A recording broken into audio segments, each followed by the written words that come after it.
room tonight. My name is Miriam Arsaños. I'm the program director, and I'm joined here by Kay Gabriel, our newsletter editor extraordinaire. Thank you all for coming. This is our first event of the season, and we are opening it with Juliana Huxtable and Mohammed El-Kurd. Thank you both so much for being here.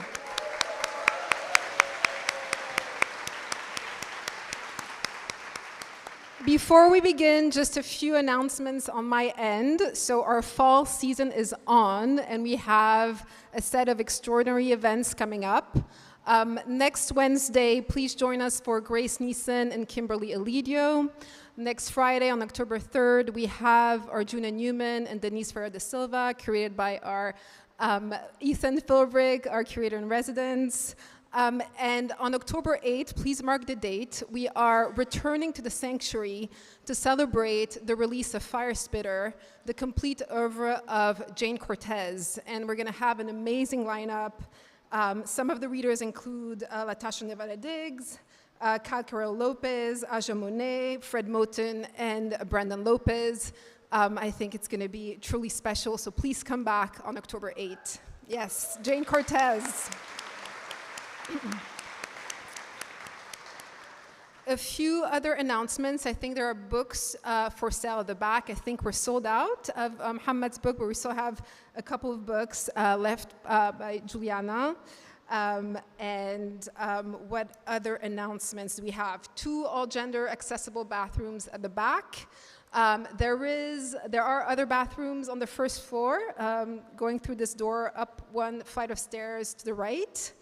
And we also have our amazing summer newsletter out, and I'll let Kay say a few words about it. Sure. On your seats, if you were lucky enough to grab a chair, you will find the summer issue of the Poetry Project newsletter, which, among other things, includes remembrances for Alice Notley.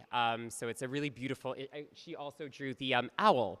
So that's a really beautiful issue. Please take one home with you. We have lots. It's free. Take one for our friends.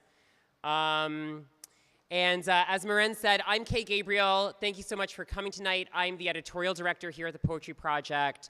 It's wonderful to have everyone and to celebrate Juliana Huxtable and Mohammed El-Kurd. Thank you to all our staff and volunteers who are working tonight. Before we get started, to welcome everyone to this event and to the season, here's a little history that I think is relevant for tonight's program. The Poetry Project will be 60 in the spring. We started in 1966 because poets in need of a permanent event space knew the rector of St. Mark's because of the anti-Vietnam War movement. Right, so this political movement had put together people who were trying to change something culturally and someone who was responsible for this space, but they met because of a shared political commitment to ending a war of horrific proportions thousands of miles away. That is to say, the project started as an anti-war cultural organization. So let's really think about that, right? And throughout its 60 years, as interviews that I've been doing with longtime Poetry Project participants have shown, the project at its core has remained true to that mission, even as it has adapted internally and externally to the world changing around us. At its core, the project is a lot of people who think together and gather together on the cultural side and the language side of trying to change everything. And tonight we open the season with a pairing that feels very Poetry Project. In the way that it brings together distinct yet overlapping communities, creative energies, and aesthetic orientations, all gathered under the shared roof of this sanctuary space. And we need this kind of space more than ever. Juliana and Mohammed, each in their own singular way, are visionaries, not only in the romantic or prophetic sense of the poet, but in their ability to confront and represent the present with lashing lucidity and lush, formally inventive critique. They are both maximalists who proceed with the kind of ambition that makes other people discover their own ability to take risks together. They approach, in a sense, a similar position from opposite directions. Juliana as a multidisciplinary artist with an incisively politically committed practice, Mohammed as a political organizer with an ample, thick sense of what culture does to change consciousness in real time. And they each have a singular gift for bringing people together with shared purpose. Their voices have pierced through a stultified public discourse, widening its reach with necessary and unapologetic language. And I wanted to hold on to that word, unapologetic, tonight. This is our first time meeting and reading together. So again, thank you both so much for being here. I also want to thank our guest introducers tonight, Frankie de Kaiser Hutchinson and Morgan Bassichis. Thank you both so much for introducing our guests.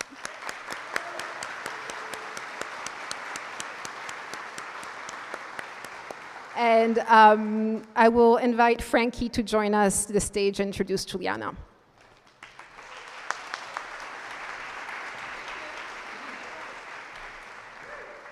Hi, everyone. Hi, it's so nice to see all of you. This is awesome. My name is Frankie de Kaiser Hutchinson. I am the co-founder of Disc Women and the founder of Dweller Electronics Festival. I was so honored when approached by Kay in the Poetry Project to introduce the one and only Juliana Huxtable. Like, finally, I get a stage to speak on my brilliant sister's abundance of creative prowess. I've had the absolute honor of being Juliana's DJ booking agent for the past, 7 or 8 years, but we started as sisters of rave experience. We've been fortunate enough to travel together, dance floor to dance floor, afters to afters, wine glass to wine glass, selfie to selfie, spiral to spiral, living our versions of a full life in this rotten world. She is a DJ, poet, writer, artist, vocalist, songwriter, and none of these talents exist in a silo. All of her work seamlessly interacts with one another. If you've been lucky enough to see her DJ, you understand how the same mind wrote her book, Mucus in My Pineal Gland. If you've been lucky enough to see her paintings exhibited globally, you understand how the same person performs in her band, Tongue in the Mind. The fluidity and ease to which she moves between mediums is so eloquent and, quite frankly, breathtaking. But one cannot take for granted the compassion and heart of Juliana Huxtable, whose intellectualism is used as a means of care and empathy for those most vulnerable to the violent, oppressive systems at play. She is a person of principle who has not sacrificed her beliefs for a larger check, but has sacrificed the larger check for her beliefs. She knows what's at stake, and her soul is absolutely not for sale. Her rapturous approach to her art has the capacity to infect every single person that interacts with it. She already continues to expand in her abilities, which are already so expansive, all while being, and let's not forget, such a baddie. Given our relationship, I'm obviously most close to what she does to a dance floor. Her power cannot be overstated. Not to be dramatic, but she has literally changed people's lives with the bleep and the bloop. She's a magnetic force, a guiding light in these sinister times that we cannot take for granted. To be able to support an artist such as Juliana is an honor of a lifetime. To have a sister like Juliana is something I always treasure. So with that said, please welcome the one and only Juliana Huxtable.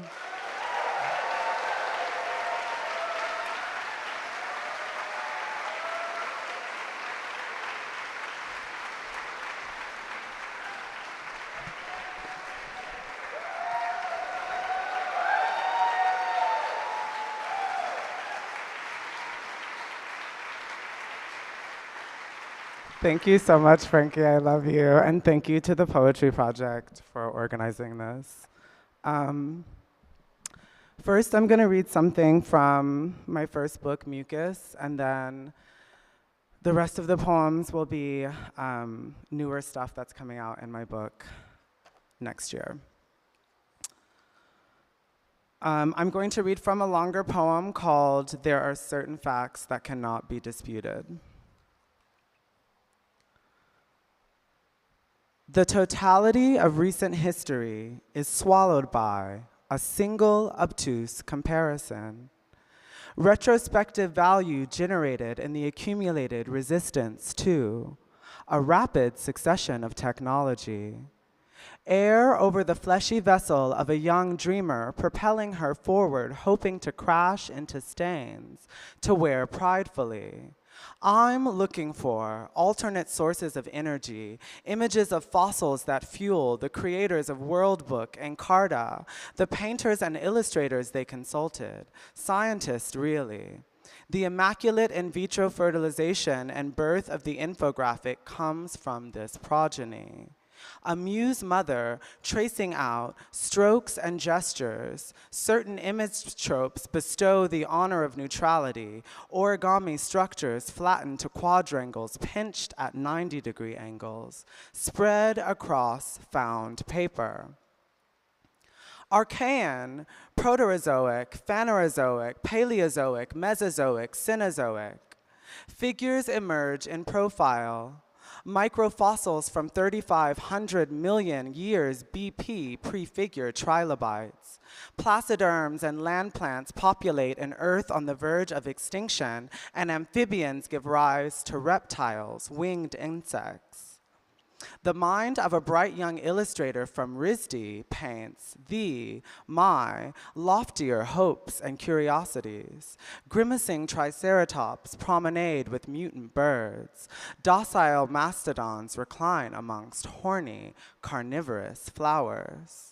She came from the waters, from tall tales of shallow land as it ruptures above waterline. Mass extinction weds rebirth, erasures that have somehow come undone.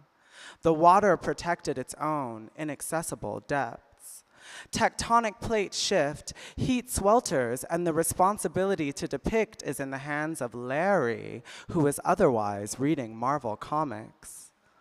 Lines extend, the weight of passage plays out in thickness, and numbers emerge at their breakpoints. Colors shift in static poses in profile, resemble installations in museums of natural history, populating the Western world, grandeur on loop, an equalizing force. The past 500 years disappear into micrometers that eclipse sight. The gods of transformation show me that I am but a product of Darwin's truthful revelations about the leveling force of a flash in infinity. The strokes of Bill, the illustrator-painter, and the details of Mike, the historian-archaeologist. The voice of Bill, the filmmaker and anthropologist. The strokes of Bill, the illustrator-painter, and the details of Mike, the historian-archaeologist, the voice of Bill, the filmmaker and anthropologist. With the explosive, expressive color spectrum of a pre-K finger painting, Bill fills in colors according to patterns that may or may not be correct. Mike says, geological time and the history of life illustrated by animals and plants of North and South America.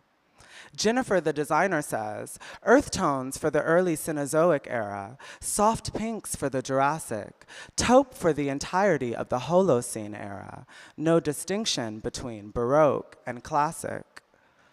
There I am, lost somewhere in a 1/4 millimeter, skin boiling, I look down. Pores, follicles, and their negative spaces turn into strokes, are breaking apart, luminous, lofty, possessive, strokes that break the boundaries regulated by optometry. The third party in the identity parade, presented as a depiction of, a facsimile of, an event. Dynastic dialectic, historical document, archaeological object, infographic. The anthropologist broke in to say, look, over there, a Negro in its natural habitat. There I am. I look at my skin and it's now a pale taupe peach, covered in the densest tufts, small bundles of the darkest primate hair follicles, the same that line the top of my lower back. Milting a bit now, I lose my arms, am wet, sticky amoebas, a gross combination of jelly, crustaceous shells as my spine turns to putty. And I roll and roll and roll and roll and roll. Sloppy acrylic paint and creative license on the surface turns browns into purples and pinks. There's a tail breaking out from my tailbone. I'm on all fours now, but suddenly emerge upright, start to jig. An image primordial of material ruin, it rots. Geist left in its trail, what Novus contemplates? A pathetic catastrophe, a hot mess, lost in the strokes of Bill the illustrator painter and dismembered piece by piece with the scalpel sharp and erect lines drawn by Mike the historian archaeologist. Pageant parade, come gradient map, come spectacle spectrum, come ombre painted or printed with an acrylic inkjet on a large wall-sized canvas. The figurative is printed in hardcover encyclopedias and fills the search results for history of man. The abstract has cluttered the walls of maybe too many a gallery. The pageantry of it all played out in a transition, stretched through a matrix of pigments with varying density. When it's all in a single image spanning 2 large pages in World Book, it seems a bit less small, familiar, terrifying. The Big Bang, an explosion we can all relate to now. The Big Bang, an explanation we can all hate and truth know. The Big Bang, an expansion we can all run to and from, the farthest reach through antiquity away from. The tumors, black nails, and brown corpses that are powdered down to the densest blood clot in the flow of the neutral or natural progression of biological matter. Susan Miller's universe appeals. Wilhelm, Martin, Wilfred at the emergence of life. If you shave an ape, its skin is obviously white. Radioactive dating on a scanned Polaroid on an OkCupid profile. Radioactive decay as the wash of images we fought to include disappears. Benedict the Moor floats in a plastic bag on top of a rising tide in 1995. He was in Encarta. I'm sure to be saved now saved, am I sure?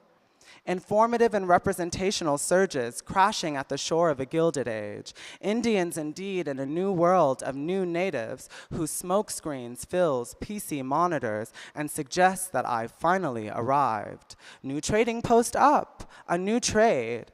http://angelfire.com/hotep695 / the black man in early China.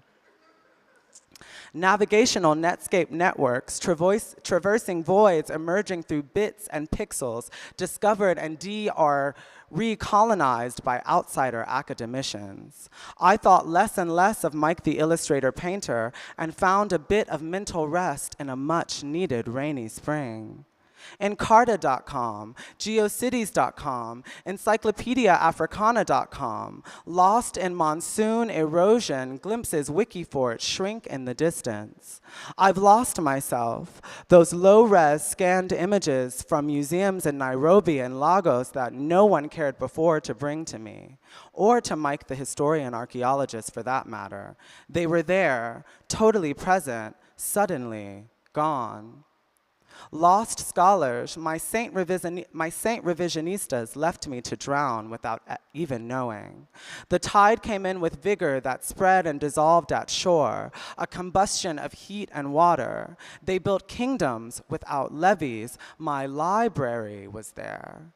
Only the objects preserved remain in this water world. Modeled gametes and taxidermied lizards, elderly amphibians, remodeled ape skeletons, and Germanic hunchbacks. Figures in natural history museums elaborate intricate stills from 3D films with no sound, reprinted in the spatiotemporal monument to memory that resides in my pineal gland. Exacted data, drawn exclusively from mental traces, pieces and memories. I could sculpt the scenes given the time with bare hands. There's no risk of losing the source image, a spitting image, savages in front of a slice of panorama, fantasy depictions that conjecture the truth of a history, storybook illustrations. A Neanderthal shrugs, giggles to himself. I think he gets what's going on. It took me far too long to. The aliens erected in the Roswell UFO Museum don't smirk or break laughter. They know their role in saving lives.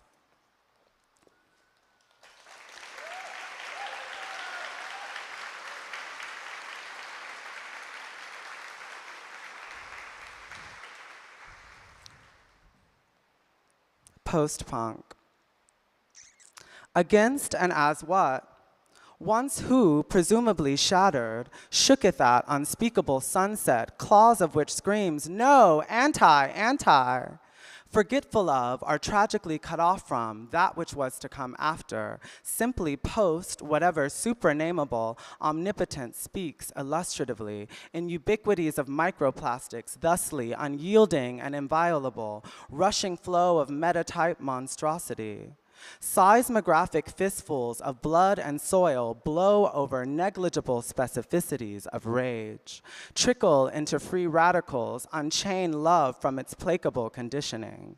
Uncouth irreverences of sun-bleached magenta, leopard print scraps unravel rayon from spandex, suffocates indignant blowholes of righteous counter-hyphenates, bifurcating as or as portentous plunders of dollicidal holy wager, and or last bastions of refusing iconography that, it has recently been confirmed, are losing the armed struggle for their iconicity, ungracefully holding flame to the seams of a pyrotechnic engorgement, drunkenly sardonic, but totally full of shit, and absolutely, absolutely terrifying.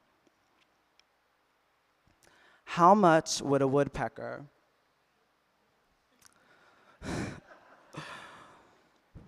walking to the water from Jaitawi, an apocalypse has passed again, is not now the aftermath of what can only be eulogized in conspiracies breaking as un-news. Announcing sound barrier, punctured to wailing terror, bombasticism. The seal of psychological threat over soar is the efflorescence of ammonium nitrate, latent in the mysteries of unignited flames from within circular bottom barrel. Punctuation of Zaha Hadid's joke on the souk, from which the Hariri dynasty sucks recompense to asphyxiate an uprising, to twitching gulp. Streaks of salivary rescue who had, as their fluctuating, running guffaw, laughter in the face of spinning peel, raising the cocked appendages of a rotating Mount Lebanon to sunset claws of yet another precondition to Nebuchadnezzar's dream's realization. Toponymy of Seventh-day Adventist infographic, toying border to cloying assault, announcing the final death of a name's signifying trail, and the perfect starvation of a huddling group of the persecuted in Haute Katanga. There is one of many institutions, shrines to the cult of human rights, at the helm of which sits my mentor, from whom the notion of rights, as imperative framework through which interpolated the shibboleths of our exclusionary gripes, came to reasoned, hilled proclamations, flipping up out of catastrophic slop some histories, arching to run and return as tip of soiled and soaking tuft, painting some law of physics in the muddied glisten of a perfect curve across the horizon of modernity. Spiraling centrifugally, natality escapes on my exhalation. Return to muddied red waters of what I thought was correctly misread. Murderous humanism, a murderous humanitarianism, both pointing to a black woman vetoing another UN. Anyway, there exists, I suggest, proofs from the Zionist archive, new historians with new tea, respectable exhibits exonerating the name of imperialism as identity, politic of which flows downstream and soiled by enthusiastic deployment of apparatus, chosen, my mentor, speaks of tribalism and anti-Semitism, and there was a Nakba against the Jews too, you know. Mentor of mine, crushing my pupil heart, is now entertaining me in the name of free speech, but never in the name of knowing, so as to turn the light of his secular God onto the unfolding massacres, and finally suggest that he has no time to read such things, and raise a family, and read in preparation for his classes on human rights. Floundering, I stumble into a mystifying blast of spittle, pathos, and love, the glossolalia of a critique made on grounds beneath which lie the unmarked graves of his tribalism, a debate in open marketplaces of ideas, and the specter of the Nazi as the name for the foil of God himself, utilized sometimes in good faith as the blockchain for the scattering dereliction of duty, to speak what my grandfather called Peckerwoods. Too improper, yet colloquially pronomial weakness of God for Yahweh of Baptist fury and messianic scorn has no name for limbs strewn about churches in Birmingham, nor the dissolved faces, sorry y'all, nor the dissolved faces in the feeds, and a name ain't about to do shit for them. Seesaw. Two little girls on a seesaw. Two little girls on a seesaw were surprised to notice that pebbles had begun to float upwards and drift around them like snowflakes, the Times reported on Friday. The Times reported on Friday that three little girls were surprised. Three little girls were surprised to see their limbs cast about them like debris at a construction site. I decided to give up on religion totally, but Mother kept to it. Spells broke thin, pages we'd use as joint wrappers. Fire up and slow roll burn down through, epic splits in thee, Aegean Sea. Not a rift, but something like feet on, Bank Bolton, not yet Greece, although kind of maybe Syria. She, my mother that is, kept her spell book, called less on God than on her various others, hermaphroditic snake-possessed women throwing shame at the feet of mother suitors, not yet Moses, although kind of maybe Jonathan, Rashad, Steve. Something broke when snake oil was dropped in circles around my feet.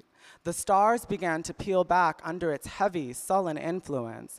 It broke down the bonds between whites and deep blue browns, and I wiped away at the difference between void and matter as such. My fingers did the wiping, and little did I know the blue, brownish black on top of conditioner, orange, charged, clear gave way in sudden swipes, angular, brushstroke-like apparition of a tiny, tiny sponge's edge. A little on my ear contaminated, the symmetrical lies of piercing and balancing, phallic urges and clitoral emergence, or a tall tale of something German, dumb, and binary. How I come, backs arch thee, writing names and, well, I guess we tried. Scabless. Attenuations of ginger fray to ahistorical glia as, stretching chest from which brief tresses are pulled, and areolus discs of freshly bathed plume, shimmy aria coos among scents of thee. Still elsewhen, lingering drift of parasentient chiffon adown the bankless, radiating slopes of my epigenetic allelochemical aura. It must be a full moon, wonders the eye, glancing at the wet, wet mouth of a lover's gustatory lust, whose analemmas obediently, followed by their shadow, over-enthusiastically, abrasing my epigenetic allelochemical aura in two, ultra visibility. You say, what? as if the surface of I were not tickled, raw, prickled, chiromonal, is laughing, fruit-begetting rejoinders for once servitude to historical responsibility, and paradoxically to its opaque former life as blossom, of whose horny essence pheromonal notes retain only accent diminutions, calling to the competing signals of what an Irishman is, to the inflamed sensory pathways of the eye. Into anti-hero pilot, the deprecating self flattens and extends its planes for need to be needed. Bursting soundbite bubbles as licked, giggling kisses as cued, then the screenplay's logistics jamble to halting enjambment. Sparks as the aura circuitries are crushed circuitously, exercised via papillae of semiochemical historicity, eaten from between the thighs of self. Slava, my cat, get it nice and wet. We suture all that can be from what always unfortunately was, in which auspiced perversions of practical and paramount, lapping highways weathered by wheels of proverbial forefathers, their repressed tongues and toys of mid-century, Midwest steel. Revitalization and temperance of family prohibitions, effortful pulses blast alloy confession, chase icons along the hushed traverse of weeping rivers, once trails to a mall in Chicago's jockeys, tight whiteys I now pull you through so easily. Or rather, make way for your glands to find my uvula engrossed in the oscillation of ethnic production. Realness, real fucking, Americanness, untidy, sawdust and powdered russet dust stuck to use sturdy form, slinging surety it's focused engrossed in, the oscillation of ethnic production.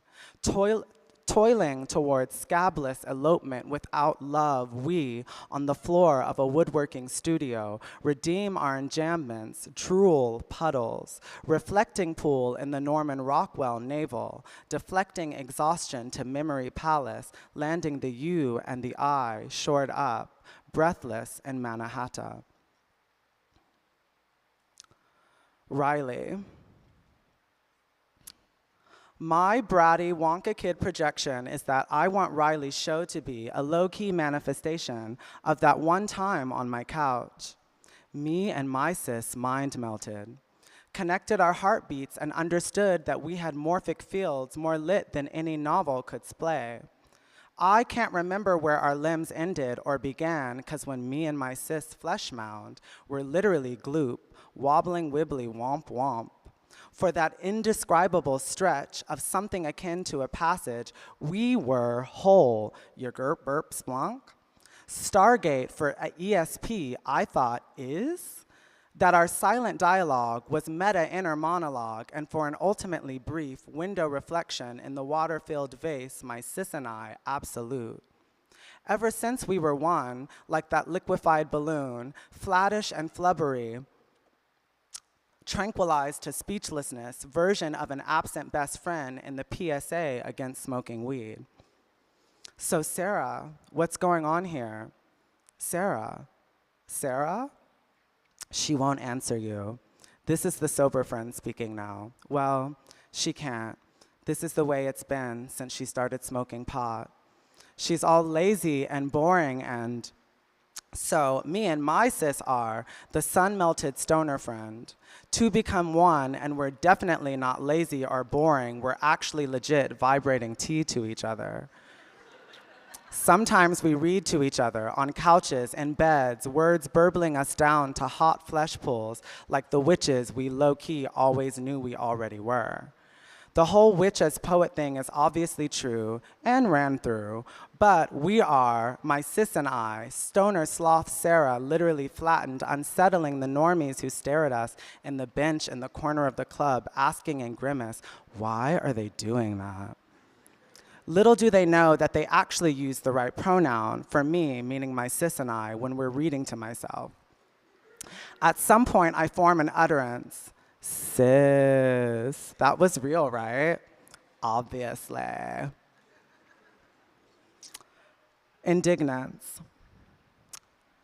is an indignant glaring might accounts for nothing surfaces, pooling at the outer banks of perception's Gaussian temporalities. Rearward, through infinite inversions of that last lucid film, escape through the framer's intent and naming orbital rim, or orbital return to a childhood's summer nap, the blinking crack from which now glides sideways, transmit light unmarked by evocation, too softly slippery, then rendering neither figurative nor blank circumnavigation routine. And hovering red vine preserves sooner viscid, glowing wet sheets, entire isness of which is love without sound. Beep, beep, beep. Along the brim of dawn's operational definition is burning away these last ingnesses of pure consciousness. Between them, a wee head paused in place, awakening the memory of a diatribe against my unliving as colloid in itches brew, EMF of which has to be carcinogenic. Behind the transparency of the Apple clock so easily disappeared. Then, what is Andre 3000's morning after? A chain in becoming two heavy ropes attached to a wall for working out. Ropes for working, out-grab them firmly, for they will resist their shaking, must demand their going up, to precondition their arrival at the right place, virulently, now, force a fitness manifesto from the waves of their resistance, through which to say, listen, adhere, coalesce, and expand tissue. Focus on the left side.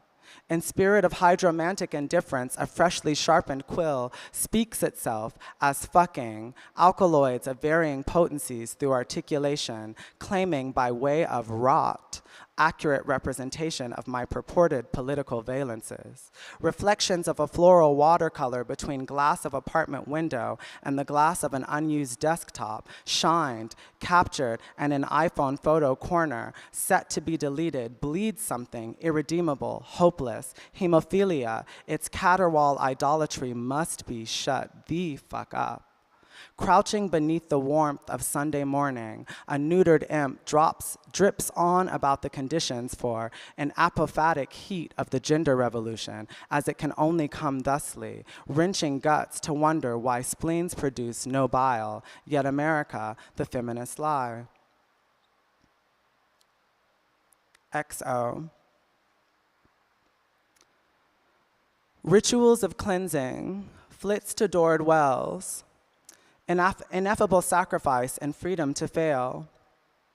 A prayer in punctures that predestination will offer a valiant love when immured to remnant, I pray, transmute to vestige, besought the incoherent prose of my gap, so that I may again be rotund and coquettish, and with my love float limpid and wrapped.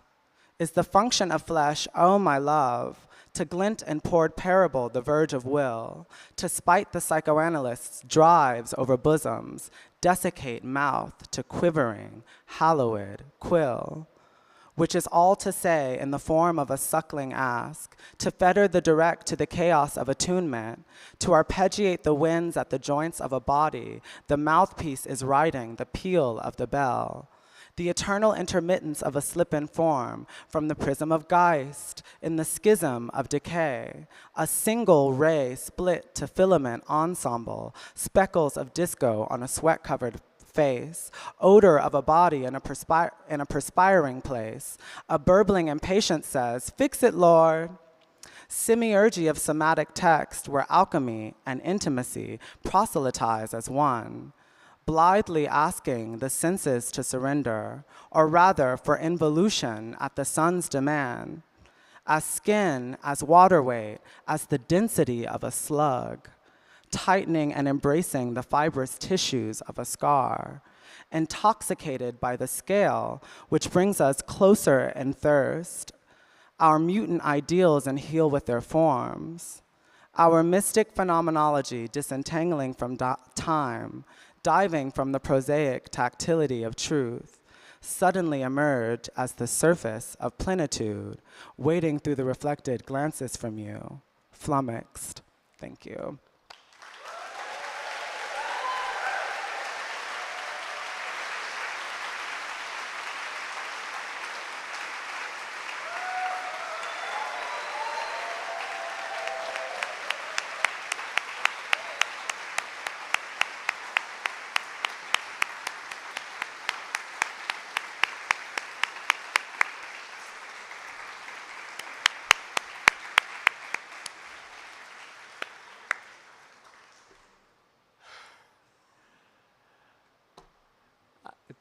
One more time for Juliana Huxtable.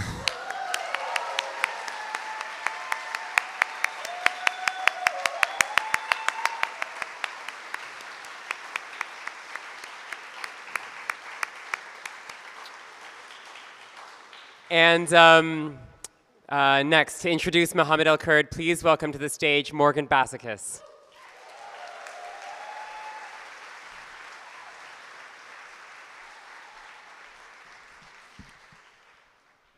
Earlier today, this afternoon, I was on my paid Grindr account while also playing the free Solitaire app on my phone, while also driving on a highway. Because we refuse to let the fascists scare us into not being parodies of ourselves. But not just that. I was also listening to how Tylenol causes autism, which I didn't know. And how yesterday was the rapture, but we didn't make it. And how 5 easy steps to not believe your thoughts, which is apparently the key to happiness, but I forget the steps. And how the Ford Foundation is Antifa.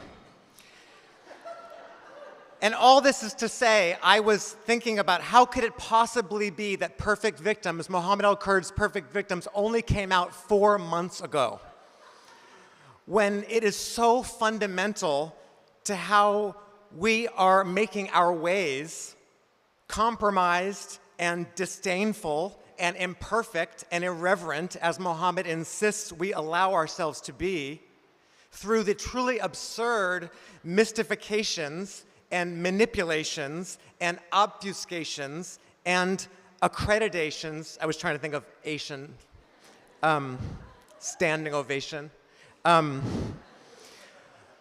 both the Israeli and American settler colonial regimes, inextricable as they are from one another and from fascist regimes around the world, Zionism being a supremacist death cult like all the others, not only normalizing, but in fact requiring ongoing genocide and occupation and premature death and authoritarianism, while blaming their victims, who Mohammed calls those without halos, which, if we're to be honest, and as generations of abolitionists have taught us, is everyone,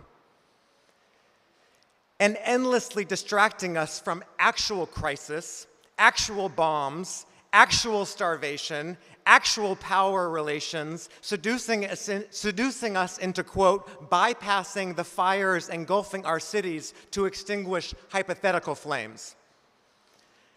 I will now just continue quoting Mohammed from his, dare I say, perfect book, Perfect Victims, as a way to introduce him, which could be seen, and perhaps rightly so, as an abdication of the task of generating my own original material. But I will remind you, as I enumerated earlier, the busy day that I had.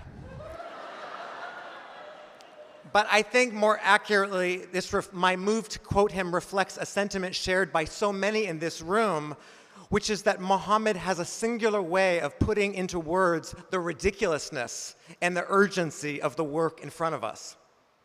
Quote, "I too would like to have my cake and eat it. However, there is dissonance, a discrediting dissonance in indulging institutions that we accuse of bias and complicity, and who say, we will not engage, bias and complicity.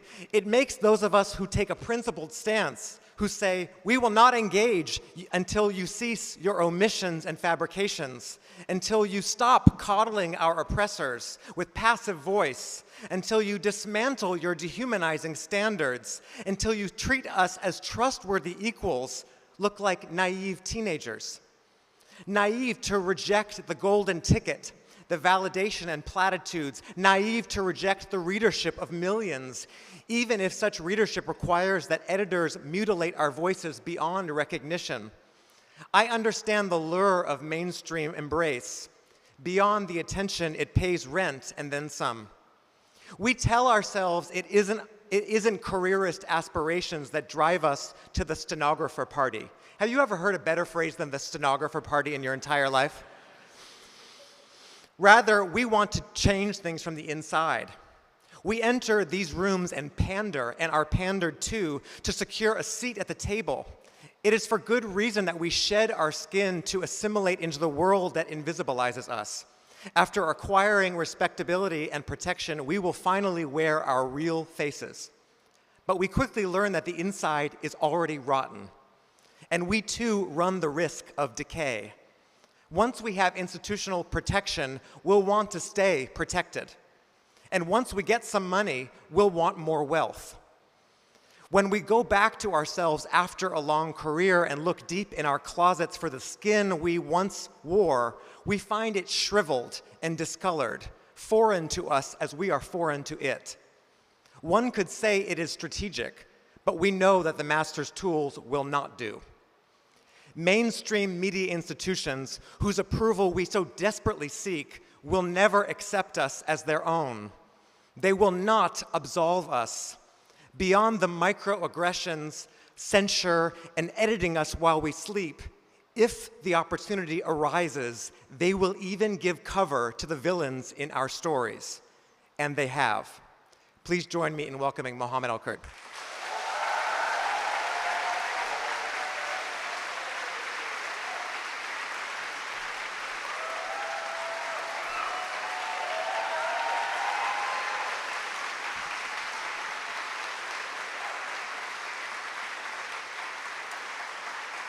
Okay. Shukran. Hello, everyone. Shana Tova. Okay, that killed last year. Thank you, Morgan. You should have done my audiobook. That was great. Thank you. I appreciate it. I'm gonna read a few poems from this old book that I wrote a few years ago. A new poem, and I'm just going to read a little thing from this book. This first poem I wrote when the genocide in Gaza started. It's called Tonight We Die as Family. At the hospital, the nurse is startled. A surprise visitor. Her husband's corpse on a stretcher. He arrived in the back seat of a taxi, a makeshift hearse. There are not enough ambulances in Gaza, and more than enough death. She is livid. Men never listen. I told you, wait till after my shift. I need to tend to the wounded first. I told you, tonight we die as a family. We were supposed to die as a family. Thank you.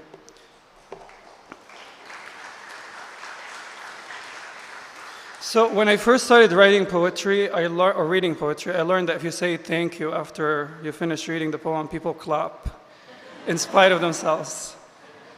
So, great. This poem I wrote a while ago. This is a kind of when I wrote this poem, it was kind of crazy. I thought I was being so revolutionary. And actually in the context now, many, many years after it was written, I wrote this in 2018 maybe, about a girl that was accused of stabbing an Israeli soldier. Reading it now, it feels like, how do you say, like pussy ass, but at the time it was, sorry. This is a really new audience for me. There's like not a hijab in sight. So I'm coming out of my comfort zone. Thank you.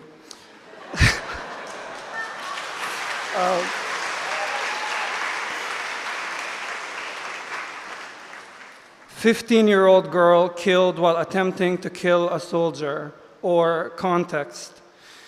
Context, fruit knife to a firearm, he was in her throat. 15-year-old girl denounced, violence is not children taking on dragons. For me, it has always been apologies, running to catastrophe with context, commissioning compassion, turning heroes into human. This is a refuted revolution. Television said her brother was a martyr, but martyrs go with intent. He went bullet to the head, from fist to flounder. Context is hand in his pocket. Toy guns. I told the people that day, disclaimer, dead girl shouldn't have found her rage in the kitchen drawer. She was searching for crayons. Solidarity often is a refuted revolution. I held my arsenal. People who give excuses for executions fear the rifle more than they fear the reason. I put her in tool, girl to their gaze, angel to their accusations. Otherwise, fruit knife becomes the villain, despite context. Context, they want cats declawed. They want knocked doors unanswered. They want the other cheek. Terrorist avenges, headlines delusional. Are all heads equal? Are all heads equal?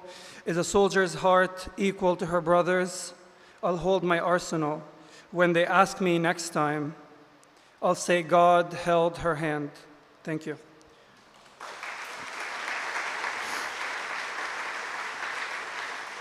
Honestly, thank you so much for coming today, honestly.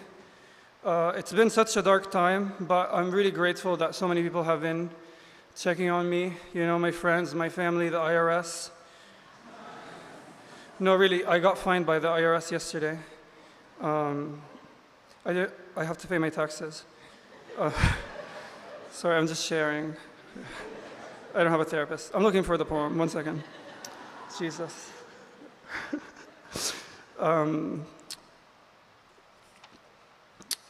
This one is a classic, in case the other ones don't work. This one is called No Moses on Siege, and it's about Gaza, groundbreaking. It's a serious poem. Okay. No Moses in Siege. Was it because there were more no graves in Gaza that you brought us to the beach to die? Was it because rubbing us in our houses like our cousins, like our futures, like our gods would be a bore? Was it because our cemeteries need cemeteries and our tombstones need homes? Was it because our fathers needed more grief? We were limbs in the wind, our joy breaking against the shore. Soccer ball in between our feet, we were soccer in between their feet, no place to run, no Moses in siege. Waves stitched together. On most days we weep in advance. We look up to the clouds, God up on clouds. Here we know 2 suns, Earth's friend in white phosphorus. Here we know 2 things, death and the few breaths before it. What do you say to children for whom the Red Sea doesn't part? What do you say to children for whom the Red Sea does not part? Thank you.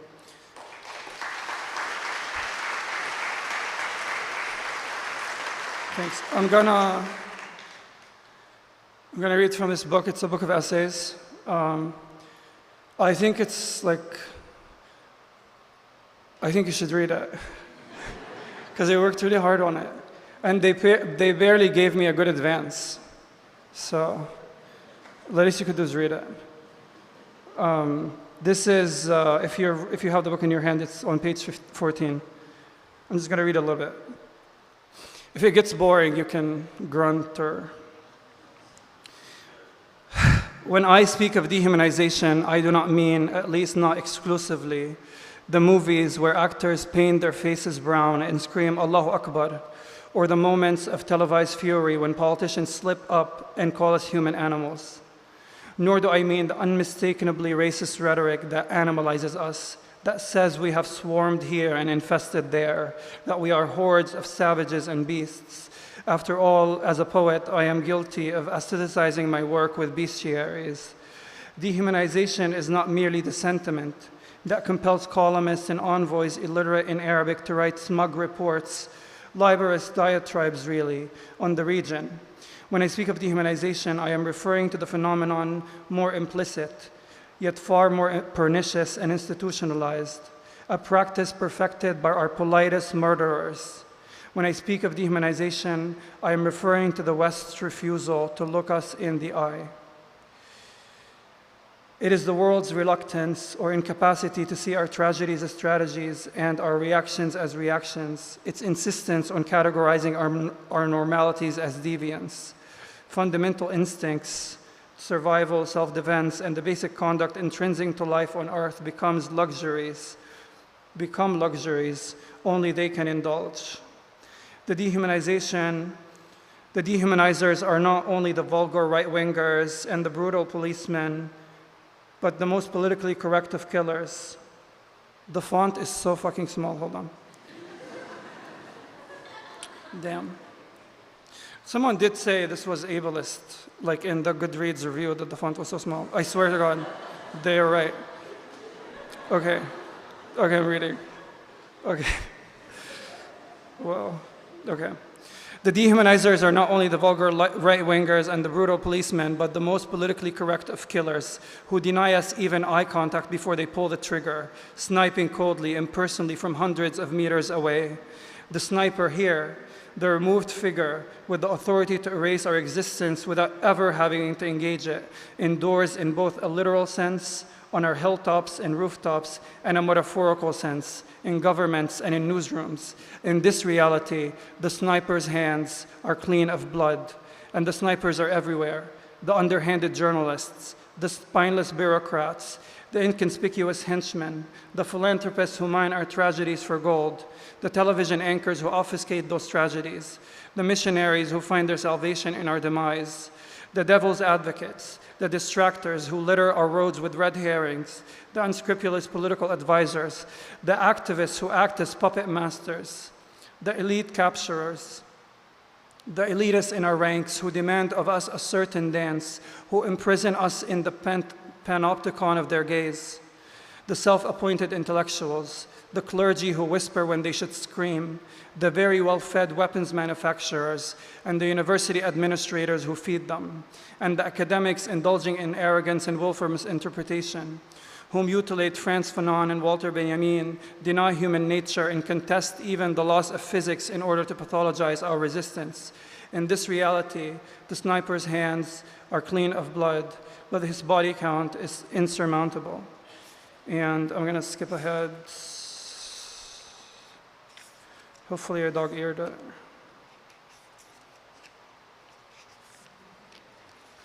Okay, got it. So what is humanization?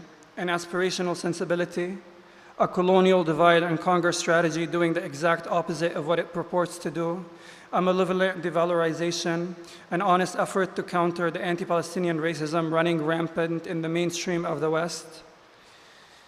If we think about humanization as a well-intentioned project, we then can define it through its supposed objectives. Humanization seeks to undo implicit or explicit biases ingrained against the Palestinians through depicting us in respectable and relatable terms, often with an emphasis on individuality or the passivity of our collectives. Correspondents, cultural workers, our allies, and of course, we ourselves have long adopted this framework as the foundation of our representational processes. Honestly, this passage is kind of boring. I'm going to skip ahead. It's the ceaseless infantilization of the dehumanized. For the spectators to sympathize with the other, they must first sanitize and subdue him, sever him from his origin story, rendering him utterly displaced and effaced. We sanctify our victims in our testimonials and eulogies, adorning them with commiserating anecdotes. We hamper them with innocence. And we do this not only in the Palestinian context, but also with regard to Black American victims of police brutality. They were artists, or they were mentally ill, or they were unarmed. It is as if condemning the state for sanctioning the death of a Black person is permissible only if the slain person is a sterile mode of American citizenry. One could say the same about sexual assault victims. We must notify the listener that the victim was sober and dressed appropriately, and more. We promise those spectating that if they deign to come face to face with the dehumanized, they would see their own reflection in our benign, haggard eyes. Here, the human is defined as someone who fits neatly into the category of the civilian. So we flaunt fit neatly in the category of the civilian, or someone whose disposition and diction communicate a particular class, or someone who is a citizen of certain countries, or someone perceived to be without political agency or military culpability, or someone who is exceptional, or someone who has endured an exceptionally violent fate, or someone whose belief systems aligned with the posers and poses no danger to the ruling class, or someone who has not inherited their grandfather's rejectionism, their father's dislike for peace, or the munition factory in their mother's womb. So we flaunt our EU passports like a piece of exonerating evidence, and we cite the honorable professions, waving the press card and the diploma as if they are golden tickets, and the bloodied scrubs and the stethoscope, sometimes a lifeline, other times a noose. We remind the sniper of the halos on our heads, the crosses we bear, the blindness we heal, of our other cheek, of mercy. We don't hate you, we hate the circumstance. We are women and children always, and if we are men, then we are frail and elderly, reiterating our nonviolence, gesturing at each other's amputating limbs, the branches cut from our trees. No more crosses to carry, no land to sow, no sovereignty over the sniper's blooming desert. His dominion stretches to the height of mountains. We take his jurisprudence as a god and worship in his courthouse. The problem is, if you want to humanize the Palestinian, you have to defang the Palestinian. The humanity we have been prescribed by the well-intentioned and the malicious alike, or the humanity we have invented for ourselves, follows a dizzying rulebook. You learn as you fail that it is ineligible.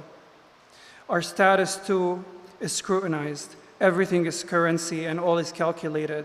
Not only the careers we choose and the characteristics we embody, but also the legal papers we treasure and our treasures themselves, the class we are born into, the locales and bodies into which we are thrust. We are not human automatically by virtue of being human. We are to be humanized by virtue of our proximity to innocence, whiteness, civility, wealth, compromise, collaboration, non-alignment, non-violence, helplessness, futurelessness.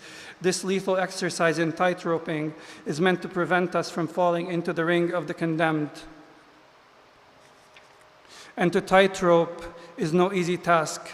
Read the wrong book, follow the wrong leader, joke inappropriately, invoke a trope, knowing or unknowingly, show animosity, read about resistance, write about resistance, graffiti the walls, pick up the rifle, and they will kill you. Sometimes even if you wave a white flag, they will kill you. Our enemy always possesses probable cause. Something as simple and random as your gender is sufficient to fling you far away from humanity. One cannot simply mourn a Palestinian man, not before absolving him first from his cardinal sin, the crime of being Palestinians. Obituaries of dead Palestinian men deploy certain identifiers, not to eulogize, but to advocate for the deceased, to satisfy the requisite conditions for grieving the deceased. There are prerequisites without which one cannot denounce the actions of the killers. Denouncing the killers themselves is another story. And so, when eulogizing a Palestinian man, we take on the roles of historians, activists, and political analysts. We riddle our overtures with UN resolutions and human rights reports. The colonizer's language commands that we qualify him for mourning before mourning, that we wash him of his sins, his geography, religion, color, sex, and affiliations, and exclude him from the ranks of our fighters, and fight to exhibit his exceptionalism. Obituaries like these demand that we sew the wings of angels on the Palestinian's back, so that he will then, and only then, become mournable. Thank you very much.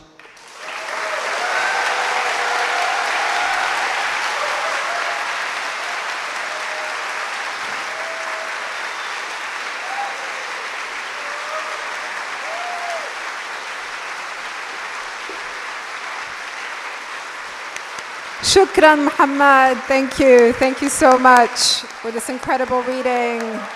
Thank you, Juliana. Thank you, Muhammad.